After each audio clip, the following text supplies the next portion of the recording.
Hello friends, fun and ഫാമിങ്ങിൻ്റെ പുതിയ വീഡിയോയിലേക്ക് എല്ലാ കൂട്ടുകാർക്കും സ്വാഗതം. നമ്മളെ വീട്ടിലെ പച്ചമുളക് കേട്ടാ, കടയിൽ നിന്ന് വാങ്ങണ മുളകിൻ്റെ പഴുത്തതിൻ്റെ വിത്തെടുത്ത് നമ്മൾ പാകിയതാണ്. ഇതിലിപ്പോൾ അത്യാവശ്യം മുളക് ഉണ്ടായി നിൽക്കുന്നുണ്ട്. നല്ല വലിപ്പം ഉണ്ടായിരുന്നില്ല, നമ്മൾ കുറേ കറിക്ക് ഉപയോഗിച്ച്.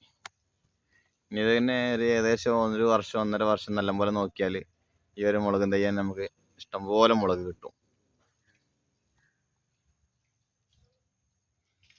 ചട്ടിയിലാണ് ഇരിക്കണേ, കുറ്റിക്കുരുമുളകിൻ്റെ ചട്ടിയിലാണ് നമ്മൾ ആ വിത്തിട്ടിരുന്നത്. അപ്പോൾ അതിൽ നിന്ന് ഒന്ന് മാത്രമേ കിട്ടിയുള്ളൂ, ബാക്കിയൊക്കെ എവിടെയാണ് കാണാനില്ല.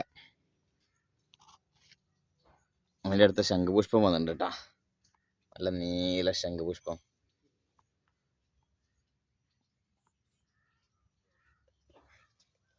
അപ്പോൾ മറ്റൊരു വീഡിയോയുമായി വീണ്ടും കാണാം. അതുവരേക്കും ബൈ.